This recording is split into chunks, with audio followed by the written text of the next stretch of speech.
Hola, bueno, vamos a arrancar entonces con el libro Deshoras, ¿sí? Publicado en 1982. Es el último volumen de cuentos que publica Cortázar y vamos a arrancar con el primero de ellos, que es Botella al mar. Epílogo a un cuento. Querida Glenda, esta carta no le será enviada por las vías ordinarias, porque nada entre nosotros puede ser enviado así. Entrar en los ritos sociales de los sobres y el correo. Será más bien como si la pusiera en una botella y la dejara caer a las aguas de la bahía de San Francisco, en cuyo borde se alza la casa desde donde le escribo. Como si la atara al cuello de una de las gaviotas que pasan como latigazos de sombra frente a mi ventana y oscurecen por un instante el teclado de esta máquina. Pero una carta de todos modos dirigida a usted, a Glenda Jackson, en alguna parte del mundo que probablemente seguirá siendo Londres. Como muchas cartas, como muchos relatos, también hay mensajes que son botellas al mar y entran en esos lentos, prodigiosos sea changes que Shakespeare cinceló en La Tempestad y que amigos inconsolables escribirían tanto tiempo después en la lápida bajo la cual duerme el corazón de Percy Bysshe Shelley en el cementerio de Cayo Sextio en Roma. Es así, pienso, que se operan las comunicaciones profundas, lentas botellas cerrando en lentos mares, tal como lentamente se abrirá camino esta carta que la busca usted con su verdadero nombre. No ya la Glenda Garson, que también era usted, pero que el pudor y el cariño cambiaron sin cambiarla, exactamente como usted cambia sin cambiar de una película a otra. Le escribo a esa mujer que respira bajo tantas máscaras, incluso la que yo le inventé para no ofenderla. Y le escribo porque también usted se ha comunicado ahora conmigo debajo de mis máscaras de escritor. Por eso nos hemos ganado el derecho de hablarnos así. Ahora que sin la más mínima posibilidad imaginable acaba de llegarme su respuesta, su propia botella al mar rompiéndose en las rocas de esta bahía para llenarme de una delicia en la que por debajo late algo como el miedo, un miedo que no acalla la delicia, que la vuelve pánica, la sitúa fuera de toda carne y de todo tiempo, como usted y yo sin duda lo hemos querido cada uno a su manera. No es fácil escribirle esto porque usted no sabe nada de Glenda Garson, pero a la vez las cosas ocurren como si yo tuviera que explicarle inútilmente algo que de algún modo es la razón de su respuesta. Todo ocurre como en planos diferentes, en una duplicación que vuelve absurdo cualquier procedimiento ordinario de contacto. Estamos escribiendo o actuando para terceros, no para nosotros. Y por eso esta carta toma la forma de un texto que será leído por terceros y acaso jamás por usted. O tal vez por usted, pero solo en algún lejano día, de la misma manera que su respuesta ha sido conocida por terceros, mientras que yo acabo de recibirla hace apenas 3 días y por un mero azar de viaje. Creo que si las cosas ocurren así, de nada serviría intentar un contacto directo. Creo que la única posibilidad de decirle esto es dirigiéndolo una vez más a quienes van a leerlo como literatura. Un relato dentro de otro. Una coda a algo que parecía destinado a terminar con ese perfecto cierre definitivo que para mí deben tener los buenos relatos. Y si rompo la norma, si a mi manera le estoy escribiendo este mensaje, usted, que acaso no lo leerá jamás, es la que me está obligando, la que tal vez me está pidiendo que se lo escriba. Conozca, entonces, lo que no podía conocer y sin embargo conoce. Hace exactamente 2 semanas que Guillermo Javelson, mi editor en México, me entregó los primeros ejemplares de un libro de cuentos que escribí a lo largo de estos últimos tiempos y que lleva el título de uno de ellos. Queremos tanto a Glenda. Cuentos en español, por supuesto, y que solo serán traducidos a otras lenguas en los años próximos. cuentos que esta semana empiezan apenas a circular en México y que usted no ha podido leer en Londres, donde por lo demás casi no se me lee y mucho menos en español. Tengo que hablarle de uno de ellos sintiendo al mismo tiempo, y en eso reside el ambiguo horror que anda por todo esto, lo inútil de hacerlo, porque usted, de una manera que solo el relato mismo puede insinuar, lo conoce ya. Contra todas las razones, contra la razón misma, la respuesta que acabo de recibir me lo prueba y me obliga a hacer lo que estoy haciendo frente al absurdo. Si esto es absurdo, Glenda, y yo creo que no lo es, aunque ni usted ni yo podamos saber lo que es. Usted recordará entonces, aunque no pueda recordar algo que nunca ha leído, algo cuyas páginas tienen todavía la humedad de la tinta de imprenta, que en ese relato se habla de un grupo de amigos de Buenos Aires que comparten desde una furtiva fraternidad de club el cariño y la admiración que sienten por usted, por esa actriz que el relato llama Glenda Garson, pero cuya carrera teatral y cinematográfica está indicada con la claridad suficiente para que cualquiera que lo merezca pueda reconocerla. El relato es muy simple. Los amigos quieren tanto a Glenda que no pueden tolerar el escándalo de que algunas de sus películas estén por debajo de la perfección que todo gran amor postula y necesita, y que la mediocridad de ciertos directores enturbie lo que sin duda usted había buscado mientras las filmaba. Como toda narración que propone una catarsis que culmina en un sacrificio lustral, este se permite transgredir la verosimilitud en busca de una verdad más honda y más última. Así, el club hace lo necesario para apropiarse de las copias de las películas menos perfectas y las modifica allí, donde una mera supresión o el cambio apenas perceptible en el montaje repararán las imperdonables torpezas originales. Supongo que usted, como ellos, no se preocupa por las despreciables imposibilidades prácticas de una operación que el relato describe sin detalles farragosos. Simplemente la fidelidad y el dinero hacen lo suyo, y un día el club puede dar por terminada la tarea y entrar en el 7º día de la felicidad. Sobre todo de la felicidad, porque en ese momento usted anuncia su retiro del teatro y del cine, clausurando y perfeccionando sin saberlo una labor que la reiteración y el tiempo hubieran terminado por mancillar. Sin saberlo... yo soy el autor del cuento, Glenda, pero ahora ya no puedo afirmar lo que me parecía tan claro al escribirlo.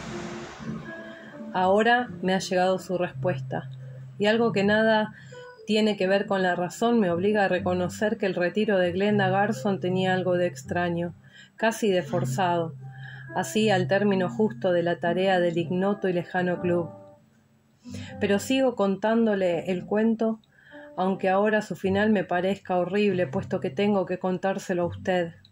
Y es imposible no hacerlo, puesto que está en el cuento. Puesto que todos lo están sabiendo en México desde hace 10 días, y sobre todo porque usted también lo sabe.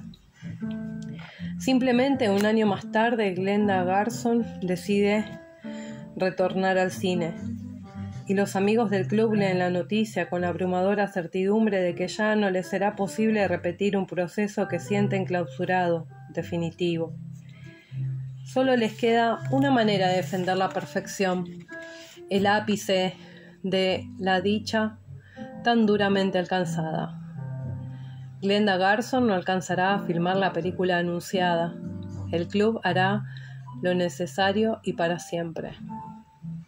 Todo esto, usted lo ve, es un cuento dentro de un libro, con algunos ribetes de fantástico o de insólito, y coincide con la atmósfera de los otros relatos de ese volumen que mi editor me entregó la víspera de mi partida de México. Que el libro lleve ese título se debe simplemente a que ninguno de los otros cuentos tenía para mí esa resonancia un poco nostálgica y enamorada que su nombre y su imagen despiertan en mi vida desde que una tarde, en el Aldwych Theatre de Londres, la vi fustigar con el sedoso látigo de sus cabellos el torso desnudo del Marqués de Sade. Imposible saber cuando elegí ese título para el libro, que de alguna manera estaba separando el relato del resto y poniendo toda su carga en la cubierta, tal como ahora, en su última película que acabo de ver hace 3 días aquí en San Francisco, alguien ha elegido un título, Hopscotch. Alguien que sabe que esa palabra se traduce por rayuela en español.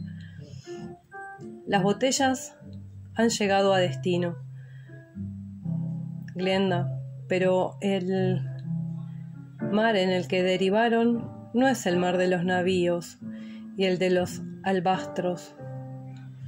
Todo se dio en un segundo. Pensé irónicamente que se había venido a San Francisco para hacer un cursillo con estudiantes de Berkeley y que íbamos a divertirnos ante la coincidencia del título de esa película y el de la novela, que sería uno de los temas de trabajo. Entonces, Glenda, vi la fotografía de la protagonista y por primera vez fue el miedo. Haber llegado de México trayendo un libro que se anuncia con su nombre y encontrar su nombre en una película que se anuncia con el título de uno de mis libros valía ya como una bonita jugada del azar que tantas veces me ha hecho jugadas así. Pero eso no era todo. Eso no era nada hasta que la botella se hizo pedazos en la oscuridad de la sala y conocí la respuesta. Digo respuesta porque no puedo ni quiero creer que sea una venganza. No es una venganza, sino un llamado al margen de todo lo admisible. Una invitación a un viaje que solo puede cumplirse en territorio fuera de todo territorio. La película, desde ya puedo decir que despreciable, se basa en una novela de espionaje que nada tiene que ver con usted o conmigo, Glenda. Y precisamente por eso sentí que detrás de esa trama, más bien estúpida y cómodamente vulgar, se agazapaba otra cosa. Impensablemente otra cosa, puesto que usted no podía tener nada que decirme, y a la vez sí, porque ahora usted era Glenda Jackson.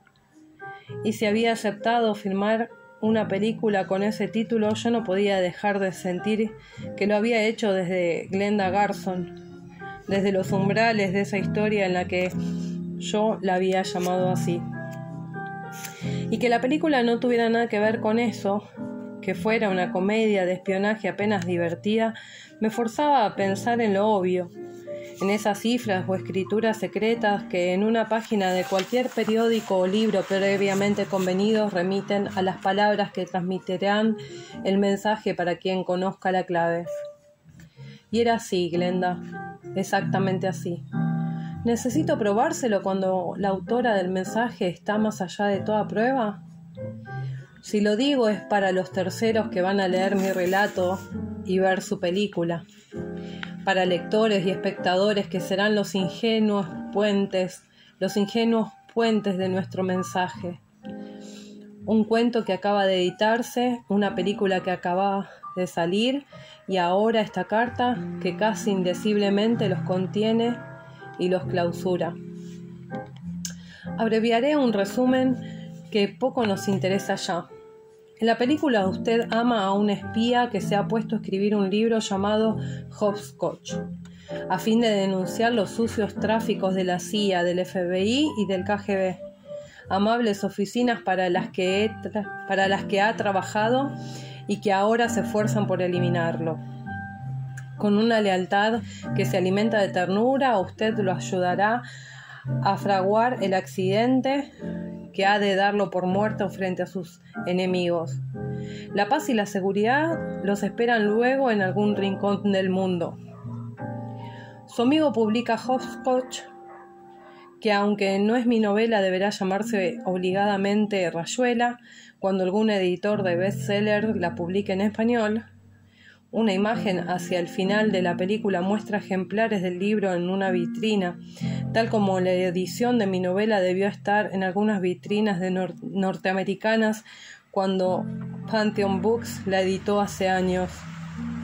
En el cuento que acababa de salir en México, yo la maté simbólicamente, Glenda Jackson, y en esta película usted colabora en la eliminación igualmente simbólica del autor de Hopscotch. Usted, como siempre, es joven y bella en la película, y su amigo es viejo y escritor como yo. Con mis compañeros del club, entendí que solo en la desaparición de Glenda Garson se fijaría para siempre la perfección de nuestro amor. Usted supo también que su amor exigía la desaparición para cumplirse a salvo. Ahora, al término de esto que he escrito con el vago horror de algo igualmente vago, sé de sobra que en su mensaje no hay venganza, sino una incalculablemente hermosa simetría, que el personaje de mi relato acaba de reunirse con el personaje de su película porque usted lo ha querido así, porque solo ese doble simulacro de muerte por amor podía acercarlos. Allí, en ese territorio fuera de toda brújula, usted y yo estamos mirándonos. Glenda, mientras yo aquí termino esta carta y usted en algún lado, pienso que en Londres, se maquilla para entrar en escena o estudia el papel para su próxima película. Berkeley, California, 29 de septiembre de 1980.